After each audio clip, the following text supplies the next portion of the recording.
લક્ષ્ય ન્યૂઝ, એક નજર, એક લક્ષ્ય.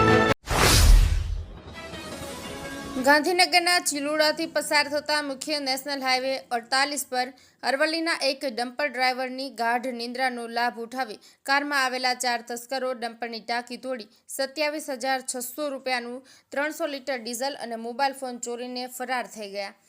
ચિલોડા પોલીસે ગુનો નોંધી વધુ તપાસ હાથ ધરી છે.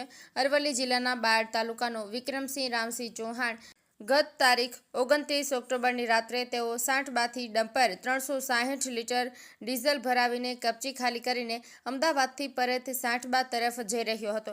રાત્રિના આશરે 3:15 થી 3:30 વાગ્યાની આસપાસ વિક્રમસિંહને ઊંઘ આવતી હોવાથી તેણે ડમ્પરને નેશનલ હાઈવે 48 પર આવેલા મોટા ચિલોડા બ્રિજ પાસે રોડની સાઈડમાં પાર્ક કરી ગાઢ નિદ્રામાં પોઢી ગયો હતો. ભાભર નવા વિસ્તારમાંથી જુગાર રમતા વાવથરા એસઓજી ટીમે 14 જુગારીઓ ઝડપ્યા. નવીન વાવથરા જિલ્લા એસપી ચિંતન તેરૈયાની કડક સૂચનાને લઈને જિલ્લાની એસઓજી પોલીસ ટીમને બાતમી મળતા જુગાર રમતા 14 જુગારીયાઓ ઝડપી પાડીને આગળની કાર્યવાહી હાથ ધરી હતી.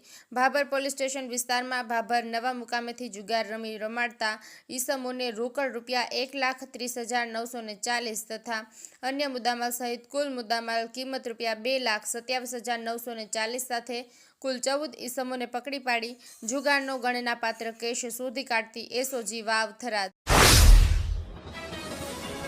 ડભોઈ તાલુકાના થુવાવી ગામ પાસે આવેલા તલાવડીની અંદર એક 8 ફૂટનો મહાકાય મગર મુખ્ય માર્ગ પર આવી ચડવાને કારણે સ્થાનિક રહીશો દ્વારા ડભોઈ વન વિભાગ તેમજ ડભોઈ નેચર સેવિંગ ફાઉન્ડેશનના યુવકોને જાણ કરતા નેચર સેવિંગ ફાઉન્ડેશનના યુવકો અને વન વિભાગના અધિકારીને સાથે રાખી 8 ફૂટના મહાકાય મગરનું રેસ્ક્યુ કરી વિભાગને સોંપવામાં આવ્યો હતો. વન વિભાગ દ્વારા મગરને રહેણાંક વિસ્તારમાંથી દૂર છોડી મૂકવામાં કાર્યવાહી હાથ ધરવામાં આવી હતી. સૌરાષ્ટ્ર, ઉત્તર અને દક્ષિણ ગુજરાતના શહેરોને જોડતા અમદાવાદ એસપી રિંગ રોડ પર ભારે વાહનના કારણે ખાડાઓ પડી ગયા હોય. અમદાવાદ શહેરી વિકાસ સત્તામંડળ દ્વારા 2 બ્રિજ અને અંડરપાસમાં સમારકામ કરવાનો નિર્ણય કરાયો છે.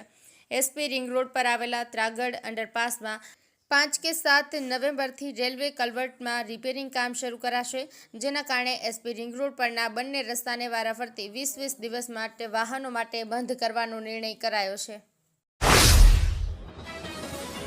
પાલનપુર ડીસા હાઈવે પર એક અકસ્માત સર્જાયો હતો, જેના સીસીટીવી ફૂટેજ વાયરલ થયા છે. ચડોતર નજીક એક કાર ચાલકે સ્ટીરિંગ પરનો કાબુ ગુમાવતા કાર ડિવાઈડર સાથે અથડાઈને પલટી મારી હતી. આ ઘટનામાં કારમાં સવાર 2 વ્યક્તિઓ અને 2 બાઇક સવારોનો આબાદ બચાવ થયો હતો.